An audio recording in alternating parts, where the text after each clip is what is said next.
Assalamualaikum warahmatullahi wabarakatuh. Halo semua siswa-siswi SMP kelas 9 dimanapun berada.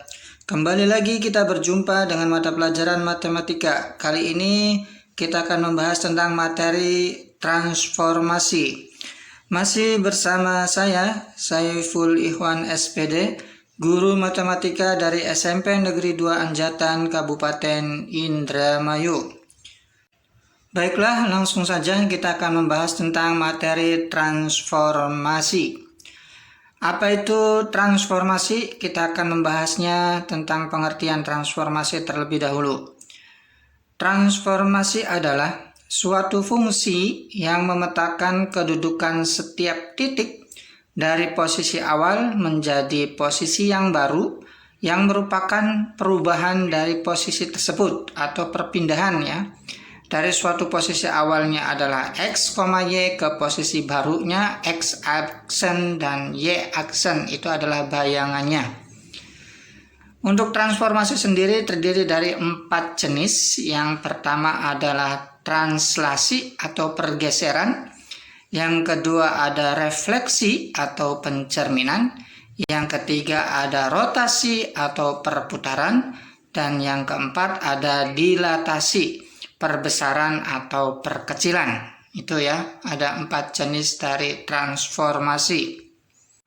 Baiklah, kita akan membahas tentang jenis-jenis transformasi tersebut. Yang pertama ada translasi atau pergeseran. Apa itu translasi? Translasi adalah pergeseran suatu objek menurut jarak dan arah yang sudah ditentukan. Translasi sendiri merupakan transformasi yang memindahkan setiap titik pada suatu bidang dengan jarak dan arah yang sudah diberikan. Misalkan di sini ada translasi dari titik A yaitu X, Y dengan menggeser absis X sejauh A dan menggeser ordinat Y sejauh B, maka sedemikian sehingga diperoleh titik bayangan A aksen. Itu rumusnya adalah X ditambah A, Y ditambah B. Itulah rumus untuk mencari titik ordinat bayangan ya. Secara notasi bisa dilambangkan sebagai berikut. Misalkan ada titik A yaitu X, Y, kemudian ditranslasikan menurut A, B, maka untuk mencari bayangan titik A aksen itu rumusnya adalah X ditambah A, Y ditambah B. Nah, itu ya rumusnya. Untuk memperjelas supaya lebih paham lagi, perhatikan contoh berikut. Misalkan sebuah segitiga FGH terletak pada bidang kartesius dengan titik F min 8,2, titik G min 2,6 dan titik H min 2, min 1. Kemudian segitiga tersebut ditranslasikan dengan 10 min 6 ya.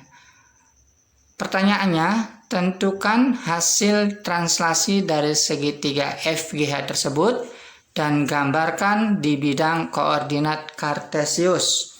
Kita akan menjawab pertanyaan tersebut. Langkah pertama adalah kita akan menentukan terlebih dahulu bayangan dari titik F, G, dan H. Yang pertama kita tentukan bayangan dari titik F yaitu min 8,2 ditranslasikan dengan 10, min 6 ya. Itu rumusnya kan min 8 ditambah 10 ya. Kemudian koma 2 ditambah min 6. Itu ya rumusnya.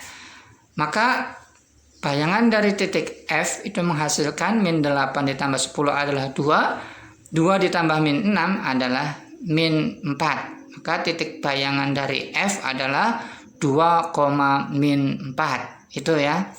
Kemudian selanjutnya adalah bayangan dari titik G itu min 2,6 ditranslasikan masih sama yaitu dengan 10 min 6, maka menghasilkan titik G bayangannya min 2 ditambah 10, 6 ditambah min 6. maka hasil bayangan dari titik G adalah min 2 tambah 10 adalah hasilnya 8, 6 ditambah min 6 itu hasilnya adalah 0. Maka titik bayangan dari G adalah 8,0. Kemudian selanjutnya titik bayangan H yaitu min 3, min 4. Ditranslasikan 10, min 6. Maka titik H bayangannya adalah min 3 ditambah 10, min 4 ditambah min 6. Maka hasil dari titik H bayangannya adalah min 3 ditambah 10 hasilnya adalah 7, min 4 ditambah min 6 hasilnya adalah min 10. Maka titik bayangan H, titik koordinatnya adalah 7, min 10. Bisa dipahami ya? Baik, nah untuk gambar dari hasil bayangan titik-titik tadi adalah kita akan gambarkan ke bidang koordinat. Maka gambar hasil translasinya adalah sebagai berikut. Di sini adalah bidang koordinat Kartesius. Kemudian di sini adalah titik F yaitu min 8,2. Min 8 adalah sumbu X dan 2-nya adalah sumbu Y. Bisa ya menentukannya. Kemudian di sini adalah titik G yaitu min 2,6. Min 2-nya adalah sumbu X dan 6-nya adalah sumbu Y. Kemudian di sini adalah titik H yaitu min 3, min 4. Min 3-nya adalah sumbu X, min 4-nya adalah sumbu Y. Kemudian ketiga titik ini kita hubungkan, maka akan menjadi sebuah segitiga, yaitu segitiga FGH. Nah, setelah itu kita akan menggesernya, yaitu digeser dengan 10, min 6. 10 itu adalah sumbu X, min 6 itu adalah sumbu Y-nya. Karena 10 itu adalah positif, maka arahnya adalah ke kanan, 10. Nah, kemudian karena min 6 itu karena negatif, sumbu Y, maka arah negatif berarti ke bawah. Nah, berarti 10 ke kanan dan 6 ke bawah. Maka hasil dari bayangan titik F adalah di sini, yaitu 2, min 4. Bisa ya? Berikutnya yaitu titik G pun sama, berarti kita geser 10 ke kanan dan 6 ke bawah. Maka inilah hasil bayangan dari titik G, yaitu 8,0. Dan titik H pun sama, yaitu kita geser 10 ke kanan dan 6 ke bawah. Maka hasil bayangan dari titik H adalah 7, min 10. Nah, dari ketiga titik bayangan ini kita akan menghubungkan juga dengan garis. Maka akan terbentuklah sebuah segitiga bayangan atau hasil pergeseran dari segitiga FGH. Bisa dipahami ya, dan bisa membuat gambar sendiri. Mudah-mudahan dapat dimengerti. Berikutnya yang kedua, dari jenis transformasi ada jenis refleksi atau pencerminan. Apa itu refleksi? Refleksi merupakan transformasi yang mencerminkan suatu titik pada suatu koordinat Kartesius. Suatu titik dapat dicerminkan terhadap banyak hal, misalnya ada garis, ada titik, atau yang lainnya ya. Untuk rumus-rumus dari refleksi itu banyak sekali, tergantung cerminnya ya. Di sini ada tabel, misalkan A, titiknya adalah A, B, maka dicerminkannya terhadap, di sini ada sumbu X, ada sumbu Y, ada titik pangkal 0,0, ada garis Y sama dengan X, ada garis Y sama dengan min X, ada garis X sama dengan H, ada garis Y sama dengan K, dan titik S, P, Q. Ini adalah jenis cerminnya.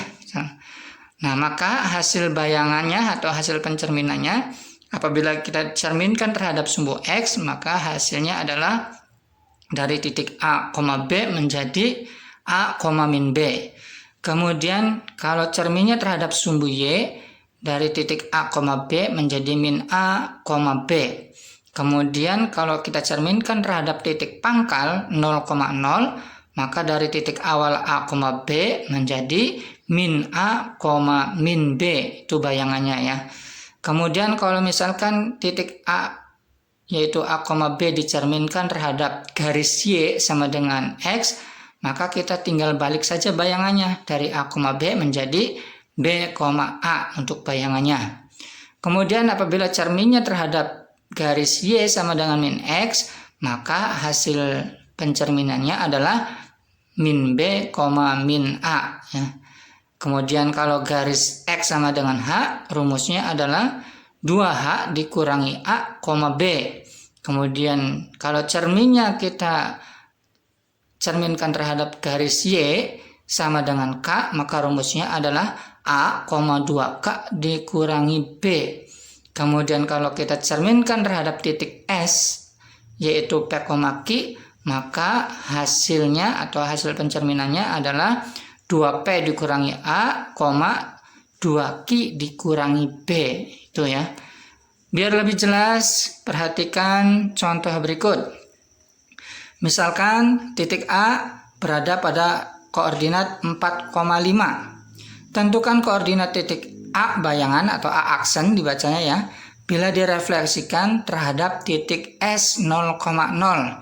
Nah, kalau 0,0 itu berarti titik pangkal ya. Kita akan coba menjawab.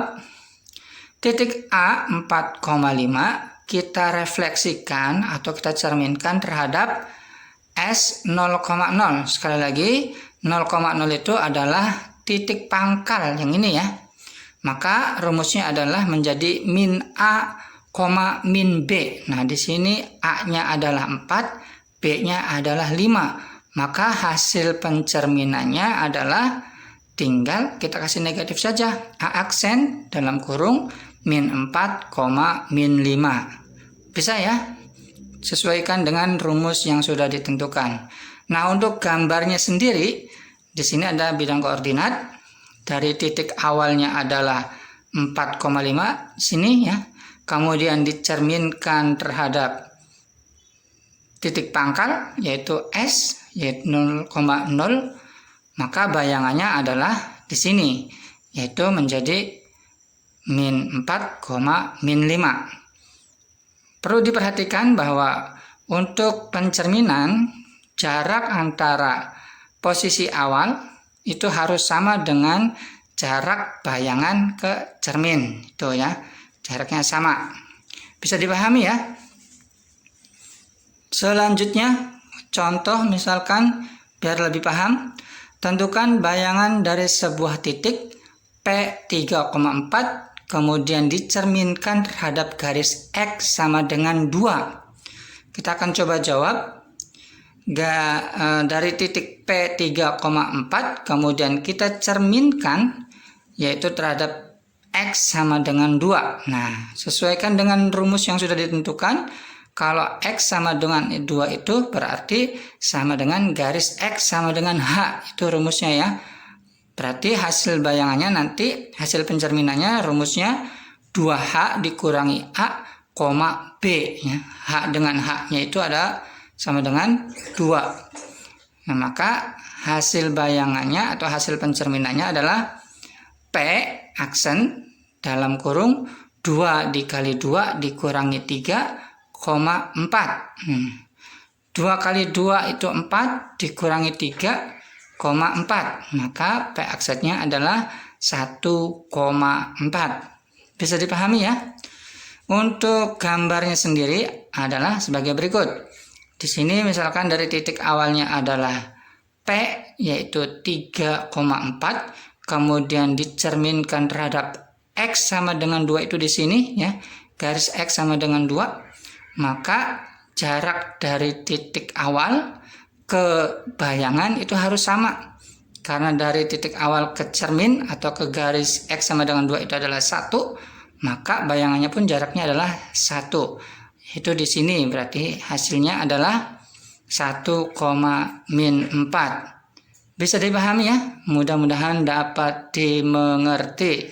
Baik, itulah materi yang dapat saya sampaikan pada pertemuan hari ini. Mudah-mudahan bermanfaat. Sampai jumpa di pembelajaran berikutnya. Terima kasih. Wassalamualaikum warahmatullahi wabarakatuh.